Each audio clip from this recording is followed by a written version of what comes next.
Añangá es el dios o espíritu que personifica el fuego, protector del bosque y sus animales y rey del inframundo en la mitología guaraní. Para los Tupinambá se trataba de una serie de espíritus que protegían los bosques, siendo estos recibidores de un gran temor por parte de los indígenas, pues sus habilidades persuadieron a los cazadores de cazar más de lo necesario o de cazar animales que estén embarazados o en periodos de amamantamiento. Aunque para otros grupos, como los Bagüe, se trata de una deidad protectora de los bosques, el cual puede transformarse en diferentes animales, especialmente en un venado blanco con ojos rojos, cual fuego, siendo esta la versión más extendida. Se dice que ganó el patronazgo de los muertos dado que luchó contra Tupá por el control del universo, perdiendo contra él y ganando el gobierno del inframundo.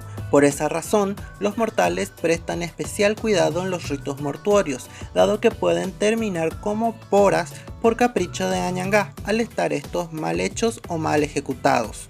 El mito más famoso con el que se lo relaciona narra cómo un hombre el cual utiliza una cría de venado para cazar a la madre termina matando a su propia madre por los poderes de Añangá, dado que el dios ve como malo el cazar a animales en periodos de amamantamiento o en periodos del embarazo de la madre. Sin embargo, si eras respetuoso y hacías las ofrendas correspondientes, este incluso podía multiplicar y favorecer la cacería.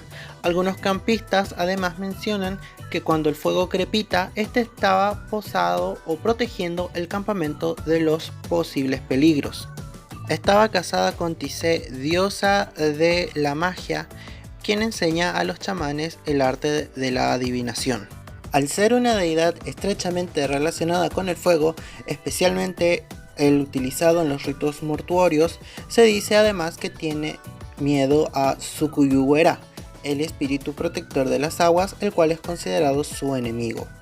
Entre sus principales símbolos encontramos al venado, la antorcha y la urna funeraria.